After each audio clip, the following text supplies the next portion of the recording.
Hello friends, welcome to केम गुरुजी।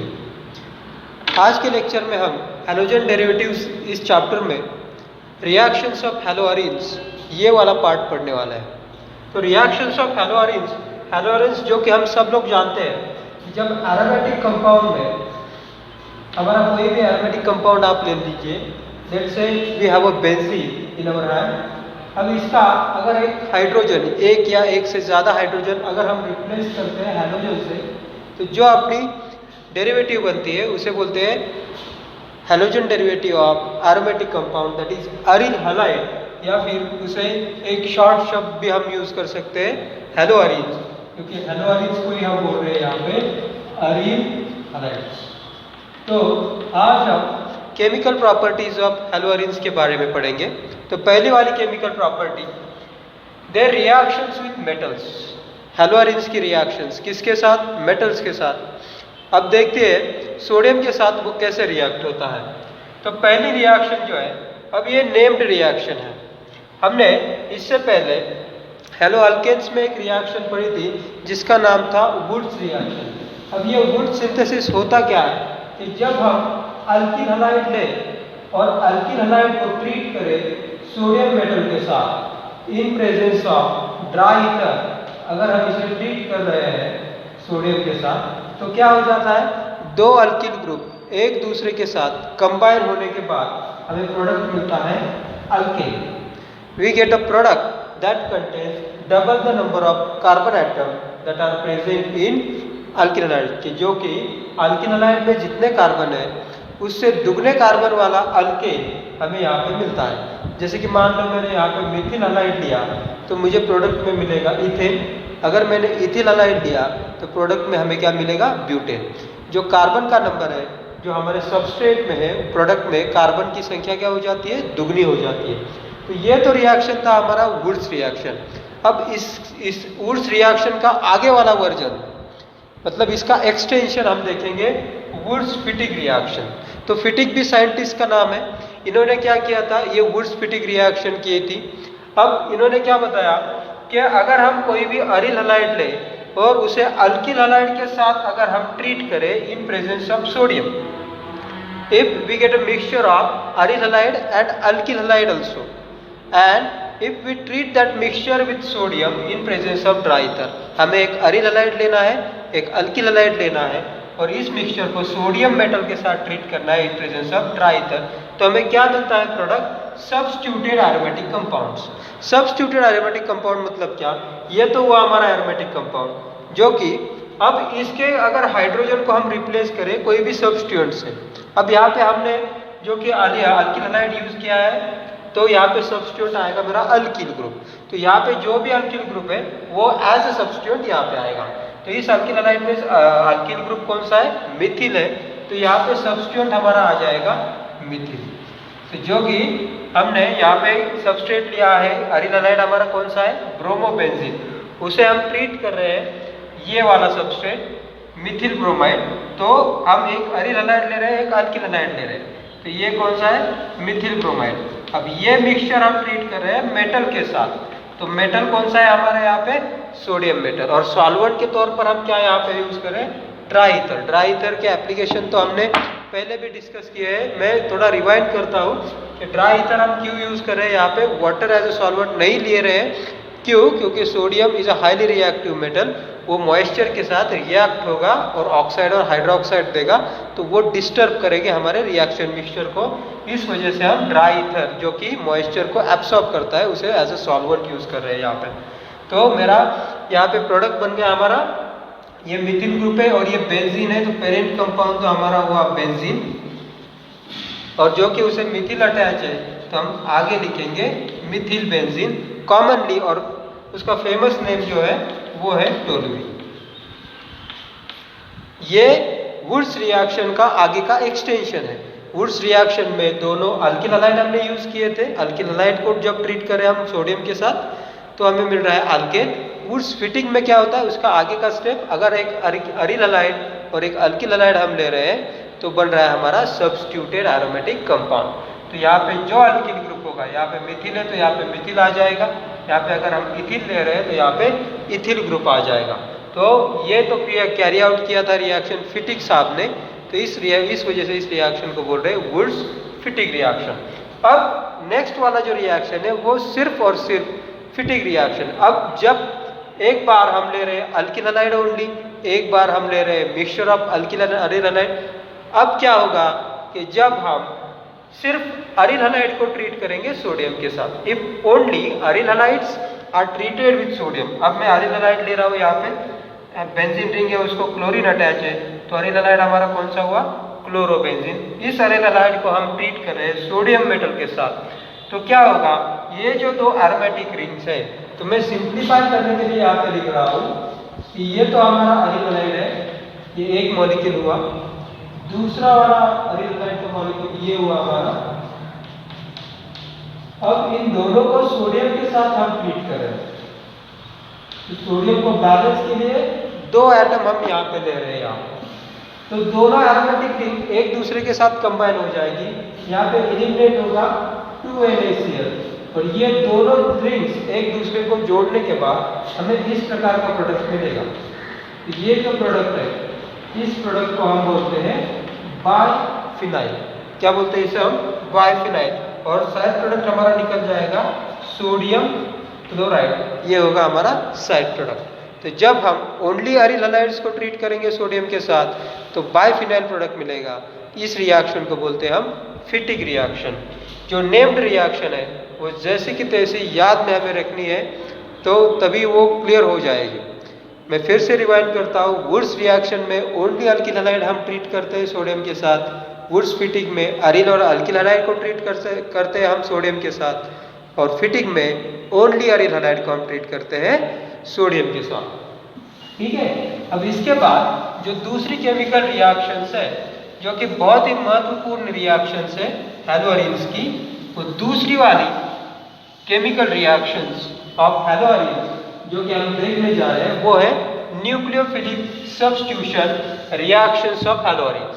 तो लिखते हैं यहाँ पे न्यूक्लियोफिलिक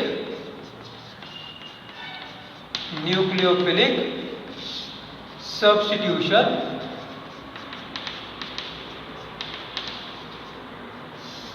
रिएक्शंस। हैलोअरीन्स के कौन से वाले रिएक्शंस, न्यूक्लियोफिलिक सब्स्टिट्यूशन रिएक्शंस। अब ये न्यूक्लियोफिलिक सब्स्टिट्यूशन होता क्या है, जो कि हमने अल्किल हैलाइड में देखा था न्यूक्लियोफिलिक सब्स्टिट्यूशन रिएक्शन, वहां पे हमने मैकेनिज्म भी पढ़ा है SN1 और SN2 मैकेनिज्म।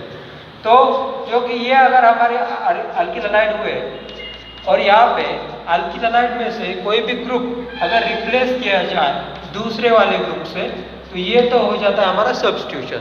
अब वो आने वाला जो ग्रुप है वो अगर इलेक्ट्रॉन रिच है, क्यों न्यूक्लियोफाइल को हम क्या बोलते हैं, इलेक्ट्रॉन रिच स्पीसीज को ही हम बोलते हैं nucleophile.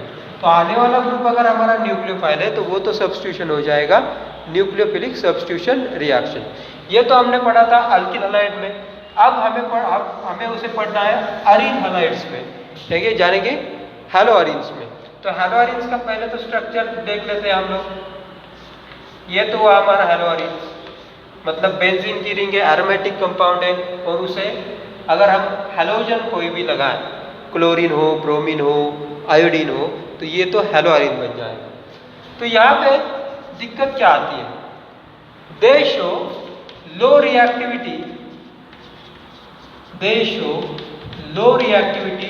Towards nucleophilic substitution reaction. जो कि हमारे हैलोअरीन्स हैं वो ज़्यादातर न्यूक्लियोफिलिक सब्स्टिट्यूशन रिएक्शन इजीली नहीं दिखाते, उनकी reactivity towards nucleophilic substitution reaction कैसे होती है, कम होती है। अब ये क्यों कम होती है, इसके पीछे का कारण हम जानेंगे। तो इसके पीछे का कारण है पहला वाला रेजोनेंस इफेक्ट,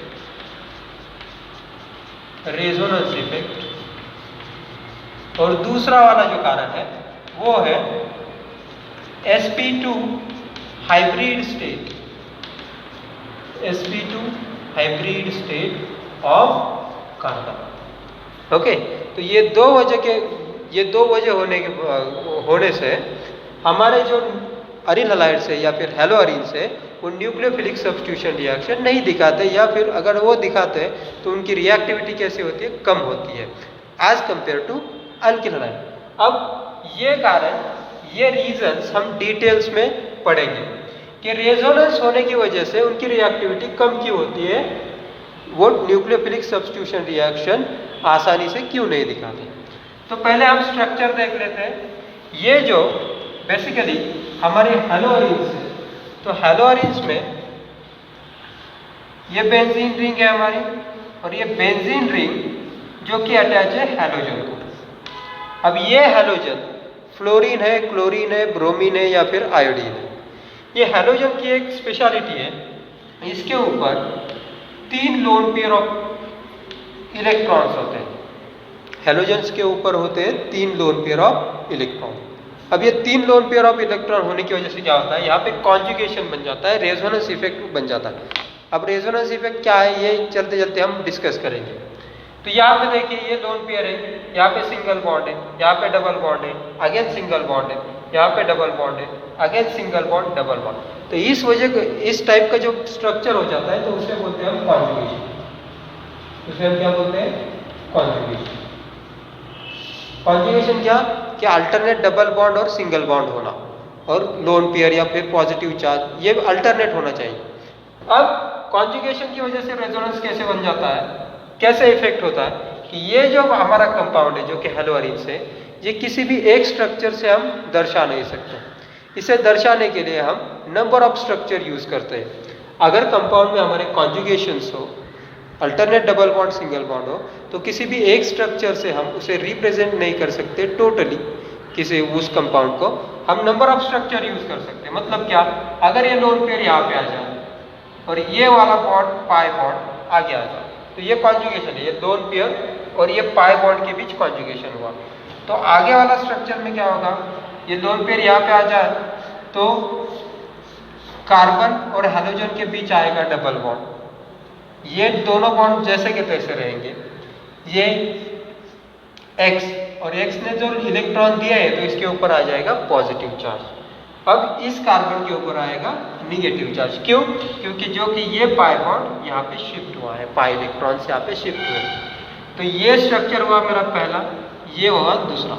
अब इन दोनों के बीच हम डबल हेडेड एरो यूज कर रहे हैं। क्यों, क्योंकि अगर ये रिवर्ट करता हूं मैं स्ट्रक्चर, ये अगर इलेक्ट्रॉन्स यहाँ पे भी आ जाए और फिर से वहां पे जाए तो स्ट्रक्चर मेरा फिर से ये बन जाएगा। तो ये इंटर कन्वर्टिबल स्ट्रक्चर्स है। तो ये भी स्ट्रक्चर कंपाउंड का हुआ और ये भी उस कंपाउंड का स्ट्रक्चर हुआ। ठीक है, तो कोई भी करेक्ट स्ट्रक्चर नहीं है उस कंपाउंड का। ठीक है, तो इसी को बोलते हैं हम रेजोनेंस, कि एक ही कंपाउंड हम नंबर ऑफ स्ट्रक्चर से रिप्रेजेंट करते हैं।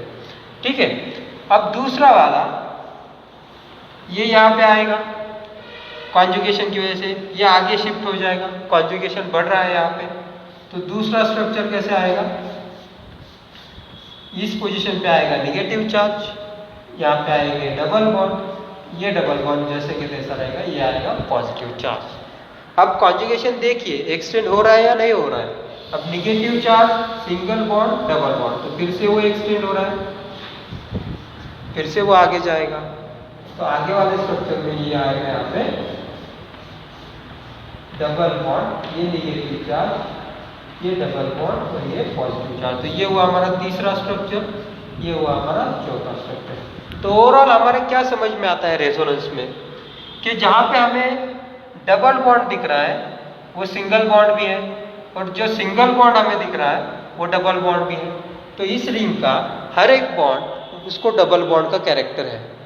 ठीक है, और हर एक सिंगल बॉन्ड को डबल बॉन्ड का कैरेक्टर है, हर एक डबल बॉन्ड को सिंगल बॉन्ड का कैरेक्टर है। तो ये एक ही स्ट्रक्चर हमने 4 डिफरेंट वेज रूट से दर्शाया है, इसी को हम बोलते हैं रेजोनेंस। इसमें से कोई भी स्ट्रक्चर हमारे कंपाउंड का करेक्ट स्ट्रक्चर नहीं है। तो करेक्ट स्ट्रक्चर हम कैसे ड्रॉ कर सकते हैं, देखो पूरे रिंग के ऊपर कौन से चार्ज आ रहा है, यहाँ पे इस पोजीशन पे और निगेटिव आ रहा है, इस पोजीशन पे निगेटिव, इस पोजीशन पे निगेटिव। तो पूरे के पूरे रिंग पे हमारे निगेटिव चार्ज आ रहा है। तो इस वजह से हम लिख सकते हैं ये हमारी पूरी रिंग इलेक्ट्रॉन रिच बन गई है, तो इसके ऊपर निगेटिव चार्ज आ रहा है। अब ये जो कार्बन और हैलोजन के बीच का बॉन्ड है, ये दिख तो रहा है हमें सिंगल बॉन्ड, लेकिन ये डबल बॉन्ड का कैरेक्टर भी एक्वायर कर रहा है कभी कभी। तो ये बॉन्ड जो कि CX बॉन्ड है, कार्बन हैलोजन बॉन्ड, ये सिंगल बॉन्ड नहीं है जो कि हमें दिख रहा है, इसे डबल बॉन्ड का भी कैरेक्टर है। और ये हैलोजन के ऊपर आ रहा है पॉजिटिव चार्ज। तो ये कॉम्बिनेशन हुआ, ये चारों स्ट्रक्चर का कॉम्बिनेशन, इसे हम बोलते हैं रेजोनेंस हाइब्रिड। और ये जो स्ट्रक्चर्स है इसे हम बोलते हैं रेजोनेटिंग स्ट्रक्चर। तो ये तो हमारा रेजोनेंस जो कि हम हैलो अरेंज में दिख रहा है। अब ये रेजोनेंस की वजह से लो रिएक्टिविटी क्यों बन जाती है हैलो अरेंज की टुवर्ड्स न्यूक्लियोफिलिक सब्स्टिट्यूशन रिएक्शन।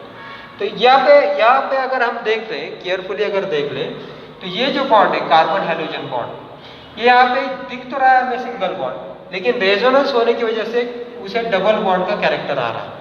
मतलब ये डबल बॉन्ड का कैरेक्टर प्राप्त कर रहा है, जो कि अल्किल हैलाइड में ऐसा नहीं हो रहा है। अल्किल हैलाइड में क्या हो रहा है, अल्किल हैलाइड में RH है, तो CH bond permanently single bond का कैरेक्टर है उसे। यहाँ पे इसे परमानेंटली सिंगल बॉन्ड का कैरेक्टर नहीं है, उसे कभी कभी डबल बॉन्ड का कैरेक्टर भी मिल रहा है। तो अगर हम कंपेयर करें, हमें तो पता है सिंगल बॉन्ड और डबल बॉन्ड में अगर हम डिफरेंशिएट करें तो क्या डिफरेंस बन जाता है। सिंगल बॉन्ड है उसकी लेंथ ज़्यादा होती है और डबल बॉन्ड की लेंथ कम होती है। तो अगर ज़्यादा लेंथ वाला बॉन्ड हम ब्रेक करने की कोशिश करें तो वो इजीली ब्रेक हो जाएगा, जो कि शॉर्टर बॉन्ड इजीली ब्रेक नहीं हो सकता, उसकी एनर्जी कैसी रहती है, ज़्यादा रहती है। तो डबल बॉन्ड का कैरेक्टर होने की वजह से इस बॉन्ड को हम इजीली ब्रेक नहीं कर सकते, इसकी एनर्जी ज़्यादा होती है। तो अगर हम एग्जाम्पल लें एक, अगर मैं लेता हूँ अल्किल क्लोराइड का एग्जाम्पल, तो अल्किल क्लोराइड में कार्बन क्लोरीन बॉन्ड की बॉन्ड लेंथ होती है 178 पिकोमीटर, जो कि अगर हम एग्जाम्पल लें यहाँ पे क्लोरोबेंजीन का, तो क्लोरोबेंजीन में कार्बन क्लोरीन की बॉन्ड लेंथ होती है 169 पिकोमीटर, जो कि कम होती है as compare to alkyl chloride. तो बॉन्ड लेंथ अगर इसकी कम है तो ये बॉन्ड ब्रेक करने में एनर्जी ज़्यादा लगेगी, इजीली वो ब्रेक नहीं होगा। और अगर बॉन्ड इजीली ब्रेक नहीं होगा तो सब्स्टिट्यूशन तो नहीं हो पाएगा, आसानी से सब्स्टिट्यूशन नहीं हो पाएगा। ठीक है, तो ये तो हुआ पहला रीज़न। दूसरा वाला रीज़न अब हम चर्चा करेंगे, अगर ये बॉन्ड ब्रेक नहीं हो रहा है यहाँ पे तो क्या कीजिएगा, ये जो हैलोजन हाइड्रोजन है जो रिंग के ऊपर अटैच है उसे तो हम सब्स्टिट्यूट करते हैं। हाइड्रोजन अगर जाएगा उसकी जगह न्यूक्लियोफाइल को भी ला सकते हैं हम लोग। तो ये तो हो सकता है आसानी से, लेकिन ये भी नहीं हो पाएगा। क्यों नहीं हो पाएगा, हमें पता है न्यूक्लियोफाइल के ऊपर चार्ज कौन सा होता है, निगेटिव चार्ज। ये तो होती है इलेक्ट्रॉन रिच स्पीसीज, तो वो निगेटिवली चार्ज स्पीसीज है, और रिंग के ऊपर रेजोनेंस की वजह से आ रहा है निगेटिव चार्ज। तो ये अगर अप्रोच करेगा रिंग की तरफ ऑर्थो मेटा या पैरा सब्स्टिट्यूशन की तरफ, तो निगेटिव और निगेटिव चार्ज में अट्रैक्शन तो नहीं होगा, वहाँ पे इलेक्ट्रोस्टैटिक रिपल्शन हो जाएगा। तो हम न्यूक्लियोफाइल का सब्स्टिट्यूशन रिंग के ऊपर भी नहीं कर पा रहे हैं, और यहाँ पे डबल बॉन्ड का कैरेक्टर होने की वजह से बॉन्ड आसानी से ब्रेक भी नहीं हो पा रहा है। इसलिए हैलोजन की जगह पे भी हम वहाँ पे न्यूक्लियोफाइल का सब्स्टिट्यूशन नहीं कर पा रहे हैं। इस वजह से हमारे हैलोजेंस की रिएक्टिविटी बहुत कम होती है टुवर्ड्स न्यूक्लियोफिलिक सब्स्टिट्यूशन रिएक्शन। ठीक है, तो ये तो हुआ हमारे दो रीजन कि क्यों हमारे हैलोजेंस उनकी reactivity towards nucleophilic substitution reaction कम होती है। अगर हम हैलोजेंस को फिर से देखें तो अगर हम बोले यहाँ पे SN1 सब्स्टिट्यूशन होगा, SN1 के माध्यम से न्यूक्लियोफिलिक सब्स्टिट्यूशन रिएक्शन हो पाएगा। तो SN1 में क्या होता है, पहले हाइड्रोजन और कार्बन का बॉन्ड क्या होता है, ब्रेक, और फिर बनता है कार्बोकैटायन। अब ये कार्बोकैटायन स्टेबलाइज होना भी जरूरी है। तो यहाँ पे जो कि कार्बोकैटायन में कोई भी रेजोनेंस नजर नहीं आ रहा है हमें, डायरेक्टली पॉजिटिव चार्ज लिंक है डबल बॉन्ड से, तो ये रेजोनेंस तो नहीं हो सकता। रेजोनेंस कब होगा, अगर ये वाला कार्बन, इस प्रकार का कार्बन है हमारे पास, इसके ऊपर पॉजिटिव चार्ज, तो ये पॉजिटिव चार्ज सिंगल बॉन्ड और डबल बॉन्ड, तब रेजोनेंस बनेगा और तब जाके ये पॉजिटिव चार्ज स्टेबलाइज होगा। यहाँ पे अगर हैलोजेंस में ये बॉन्ड ब्रेक हो जाए तो यहाँ पे डायरेक्टली इस कार्बन के ऊपर पॉजिटिव चार्ज आ रहा है, तो ये तो बन रहा है हमारा फिनिल कैटायन। कौन सा कैटायन बन रहा है हमारा, फिनिल कैटायन। तो phenyl cation is not stabilize by resonance, वो स्टेबलाइज नहीं हो सकता क्योंकि वहाँ पे कॉन्जुगेशन नहीं है, प्रॉपर ओरिएंटेशन नहीं है ऑर्बिटल्स के बीच और पॉजिटिव चार्ज के बीच। तो इस वजह से SN1 के माध्यम से यहाँ पे सब्स्टिट्यूशन नहीं हो सकता। अब दूसरा लेते हैं हम SN2। अगर देखें, अगर हम सोचें कि न्यूक्लियोफिलिक सब्स्टिट्यूशन SN1 के रूट से अगर नहीं हो रहा है तो SN2 के रूट से हम जान लेंगे। तो SN2 में क्या होता है, वहाँ पे तो कैटायन नहीं बनता, आप बोलेंगे वहाँ पे डायरेक्टली हम बैक साइड अटैक कर सकते हैं इसके ऊपर और ये बॉन्ड क्लीव हो सकता है। लेकिन बैक साइड अटैक अगर हमें करना है तो बैक साइड से क्राउडिंग या स्टेरिक हिंडरेंस कम होना चाहिए, जो कि ये रिंग साइज में वो बड़ी है। तो बैक साइड अटैक यहाँ पे आसानी से नहीं होगा। तो इस वजह से SN2 के रूट के थ्रू भी हमारा न्यूक्लियोफिलिक सब्स्टिट्यूशन आसानी से नहीं हो पाएगा। ठीक है, तो ये तो वो हमारी परेशानियां या फिर दिक्कतें during the nucleophilic substitution reaction of haloarenes. तो आइए जानते हैं कि अगर ये नहीं हो पा रहा है आसानी से तो ऐसे कौन से फैक्टर्स हैं कि वो फैक्टर्स हमें हेल्प करेंगे towards the nucleophilic substitution reactions of haloarenes. तो न्यूक्लियोफिलिक सब्स्टिट्यूशन रिएक्शन प्रोसीड तो करती है हैलोअरीन्स की, लेकिन डिफिकल्टली प्रोसीड करती है कि सर्टन कंडीशंस में ही वो प्रोसीड करेगी। कब प्रोसीड करेगी? अगर if we have certain groups at certain positions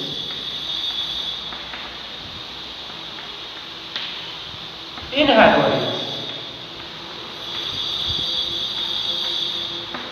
then it increases reactivity of that haloarenes towards nucleophilic substitution reaction। अगर हमारे हैलोअरीन्स में, ये तो हैलोअरीन है हमारे, अब ये हैलोअरीन में अगर कोई भी ग्रुप लीजिए आप, ये G वाला ग्रुप लीजिए, ये G वाला ग्रुप अगर किसी भी पोजीशन पे हो, किसी भी मतलब सर्टन पोजीशन पे, अब पोजीशन तो यहाँ पे हमारे पास 3 है, ये जो 2 पोजीशन है ये ऑर्थो है, ये मेटा है और ये पैरा वाला पोजीशन है। तो अगर ये जो ग्रुप्स है, और ये कौन से वाले ग्रुप्स होने चाहिए?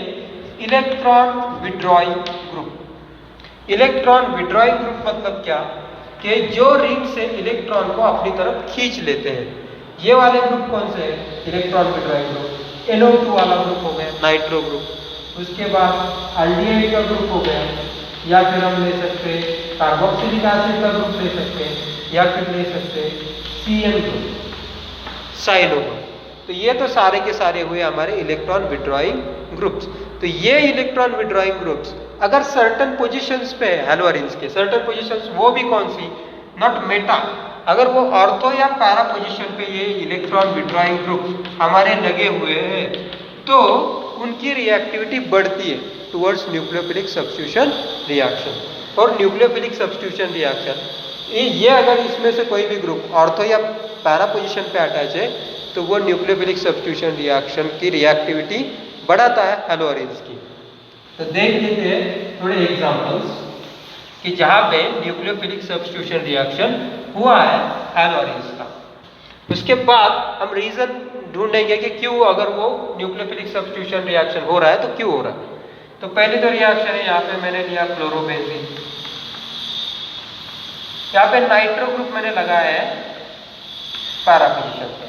तो मैं अगर नाम दूं इसे तो ये तो मेरा क्लोरोबेंजीन है, पैरा पे नाइट्रो है तो मैं बोल सकता हूँ पैरा नाइट्रो, पेरेंट हुआ मेरा क्लोरोबेंजीन। अब इसे अगर मैं बॉइल करता हूँ with NaOH at 433 kelvin temperature and further hydrolysis अगर हम करते हैं यहाँ पे तो क्या होता है? ये तो हमें न्यूक्लियोफाइल देता है OH-, तो Cl जाएगा और Cl की जगह पे कौन आ जाएगा? OH ग्रुप आ जाएगा। ये नाइट्रो जैसे के तैसे रहा तो ये तो बन गया हमारा फिनॉल। हमें पता है एरोमेटिक रिंग को अगर OH अटैच है तो उसे फिनॉल बोलते हैं हम। अब नाइट्रो ग्रुप है, फिर से पैरा पोजीशन पे, तो ये हुआ हमारा पैरा नाइट्रो फिनॉल। ठीक है, ये हुई हमारी न्यूक्लियोफिलिक सब्स्टिट्यूशन रिएक्शन। ये किस वजह से हुई? इलेक्ट्रॉन विड्रॉइंग ग्रुप है हमारा पैरा पोजीशन पे। अब दूसरी वाली रिएक्शन करते हैं, मैं फिर से ले रहा हूँ क्लोरोबेंजीन। अब नाइट्रो का नंबर में बढ़ा रहा हूँ, नाइट्रो मैंने 1 ही लिया था, अब यहाँ पे 2 ले रहा हूँ। एक ऑर्थो पे ले रहा हूँ, एक पैरा पे ले रहा हूँ। तो ये तो हुआ मेरा 1 2 3 4 5 एंड 6। तो 2 और 4 पोजीशन पे हमारे नाइट्रो, तो 2 4 2 4 2 है, इस वजह से डाई नाइट्रो। और पेरेंट कौन सा हुआ हमारा? क्लोरोबेंजीन। ये हुआ इसका नाम। अब इसे हम बॉयल करते हैं अगर aqueous sodium carbonate in presence at 403 kelvin temperature. और फर्दर अगर इसका हम हाइड्रोलिसिस करते हैं तो हमें फिर से क्लोरीन रिप्लेस हो जाएगा यहाँ पे OH से, और प्रोडक्ट हमें मिलेगा ये वाला प्रोडक्ट जिसका नाम है 2,4-डाइनाइट्रोफिनॉल। अब तीसरा वाला रिएक्शन में देता हूं। तीसरे वाले रिएक्शन में अगर मैंने एक नाइट्रो ग्रुप और बढ़ाया, एक नाइट्रो ग्रुप अगर हमने और बढ़ाया, मतलब हम क्या कर रहे हैं, क्लोरोबेंजीन ही ले रहे हैं, बस इसमें 2 4 और 6 मतलब दोनों ऑर्थो और एक पैरा पोजीशन को ऑक्युपाई कर रहे हैं हम इलेक्ट्रॉन विड्रॉइंग ग्रुप से। तो ये तो हमारा 2,4,6 ट्राई नाइट्रो क्लोरोबेंजीन। इसे अगर हम वार्म करते हैं इन प्रेजेंस वाटर के साथ, तो यहाँ पे आगे हमारा क्लोरीन ही सब्स्टिट्यूट होगा। क्लोरीन की जगह कौन लेगा? OH ग्रुप लेगा, और हमारे बाकी वाले सब्स्टिट्यूट वैसे के वैसे लेंगे। तो ये तो हुआ 2,4,6 ट्राई नाइट्रोफिनॉल, जिसे हम कॉमनली बोलते हैं पिक्रिक एसिड, जो कि हमारे एक्सप्लोजिव्स में यूज किया जाता है। इसका कॉमन नेम है पिक्रिक एसिड 2,4,6 ट्राइनाइट्रोफिनॉल। अब इस रिएक्शंस के टेम्परेचर कंडीशंस या बाकी वाले कंडीशंस अगर हम देखें तो यहाँ पे देखिए, अगर एक नाइट्रो ग्रुप है, मतलब एक ही इलेक्ट्रॉन विड्रॉइंग ग्रुप अगर है हमारे पास, तो टेम्परेचर हम यूज कर रहे हैं यहाँ पे 433 केल्विन। अगर दो नाइट्रो ग्रुप, एक नाइट्रो ग्रुप हमने बढ़ाया तो टेम्परेचर कम किया, तो हमें क्या समझ में आता है कि अगर इलेक्ट्रॉन विड्रॉइंग ग्रुप हम बढ़ाते जाएंगे तो रिएक्टिविटी बढ़ती जाएगी। सबस्ट्रेट की क्या बढ़ती जाएगी? रिएक्टिविटी। तो ये वाले जो ग्रुप्स हैं वो रिएक्टिविटी बढ़ाते हैं। किस तरफ रिएक्टिविटी बढ़ाते हैं? न्यूक्लियोफिलिक सब्स्टिट्यूशन की तरफ रिएक्टिविटी उनकी बढ़ाते हैं। अब फिर से एक और नाइट्रो ग्रुप हमने लिया, तो खाली हमें वार्म करना पड़ रहा है, यहाँ पे ज़्यादा टेम्परेचर देने की कोई ज़रूरत नहीं है। तो जैसे जैसे इलेक्ट्रॉन विड्रॉइंग ग्रुप बढ़ते जाएंगे, रिएक्टिविटी क्या होती जाएगी? बढ़ती जाएगी। अब ढूंढते हैं इसके पीछे वाला कारण कि इलेक्ट्रॉन विड्रॉइंग ग्रुप रिएक्टिविटी क्यों बढ़ाता है। तो इसलिए हमें फिर से रेजोनेंस की तरफ जाना पड़ेगा। अब देखते हैं रेजोनेंस से क्या होता है। तो यहां पे हम ले रहे हैं फिर से क्लोरोबेंजीन। अब खाली यहाँ पे पैरा पोजीशन पे एक नाइट्रो ग्रुप ले रहे हैं, जो कि इलेक्ट्रॉन विड्रॉइंग ग्रुप है हमारा। ठीक है, अब सब्स्टिट्यूशन करते हैं हम न्यूक्लियोफिलिक वाला। तो OH माइनस ये अटैक करेगा इस क्लोरीन के कार्बन के ऊपर। ठीक है, तो इस तरीके का हमें इंटरमीडिएट मिलेगा। यहाँ पे ये क्लोरीन भी होगा इस कार्बन को, और उसके बाद यहाँ पे होगा OH। अब जो कि इसने अटैक किया है, ये निगेटिव पाई इलेक्ट्रॉन यहाँ पे आ जाएंगे, तो इस तरफ आ जाएगा हमारा निगेटिव चार्ज। अब ये नाइट्रो ग्रुप है, यहाँ पे डबल बॉन्ड है O माइनस और प्लस, ये इसका क्लियर कट स्ट्रक्चर है। तो ये तो हमारा पहला वाला इंटरमीडिएट। अब ये स्टेबलाइज कैसे होगा? रेजोनेंस के थ्रू। तो यहाँ पे निगेटिव चार्ज आगे की तरफ कॉन्जुगेशन की वजह से शिफ्ट होगा, negative charge single bond double bond. अब ये वाला डबल बॉन्ड जो कि आगे जाना चाहिए, ये आगे नहीं जाता, कि ये जो ग्रुप है हमारा कैसा है? Electron withdrawing. तो इलेक्ट्रॉन को वो अपनी तरफ क्या करता है? खींचता है। तो ये डबल बॉन्ड के इलेक्ट्रॉन को अपनी तरफ खींचेगा, तो ये आगे जाएगा। तो आगे वाले स्ट्रक्चर में क्या आएगा हमारा? ये नाइट्रोजन होगा डबल बॉन्डेड, ये O माइनस होगा, यहाँ पे O माइनस, ये क्लोरीन और ये OH। उसके बाद फिर से ये डबल बॉन्ड आगे बढ़ेगा, इसके ऊपर आएगा नेगेटिव चार्ज। तो आगे के स्ट्रक्चर में यहाँ पे आ जाएगा हमारा single bond N, double bond O, O minus, इसके बाद यहाँ पे double bond Cl and OH minus, ये माइनस चार्ज। फाइनली क्या होगा, ये डिलोकलाइज होगा यहाँ पे और ये निकल जाएगा और सब्स्टिट्यूशन में हमें प्रोडक्ट मिल जाएगा हमारा पैरा नाइट्रोफिनॉल। तो हेल्प क्या होती है, सपोर्ट क्या होता है इलेक्ट्रॉन विड्रॉइंग ग्रुप का। अगर इलेक्ट्रॉन विड्रॉइंग ग्रुप ऑर्थो या पैरा पोजीशन पे हो तो वो कॉन्जुगेशन में आ जाता है, मतलब इस चक्कर में वो आ जाता है कॉन्जुगेशन के चक्कर में। और ये चक्कर जितना ज्यादा घूमेगा, जितने ज्यादा वो चक्कर घूमेगा उतने ज्यादा तो स्ट्रक्चर बनेंगे, जितने ज्यादा स्ट्रक्चर बनेंगे उतनी स्टेबिलिटी कैसे होगी, बढ़ती जाएगी। और जितना ज्यादा स्टेबल इंटरमीडिएट होगा उतनी आसानी से रिएक्शन आगे बढ़ती जाएगी, तो रिएक्टिविटी ऑब्वियसली बढ़ती जाएगी। तो हम क्या इसके पीछे का एक्सप्लेनेशन बता सकते हैं कि अगर हमारा electron withdrawing group para position पे हो या फिर ऑर्थो पोजीशन पे हो तो वो कॉन्जुगेशन में इन्वॉल्व हो जाता है। कॉन्जुगेशन में अगर वो इन्वॉल्व हो जाता है तो रेजोनेंस इफेक्ट बढ़ता है, उसकी स्टेबिलिटी इंटरमीडिएट की बढ़ती है due to more resonating structure, और रिएक्टिविटी भी न्यूक्लियोफिलिक सब्स्टिट्यूशन की तरफ ज़्यादा बढ़ती है।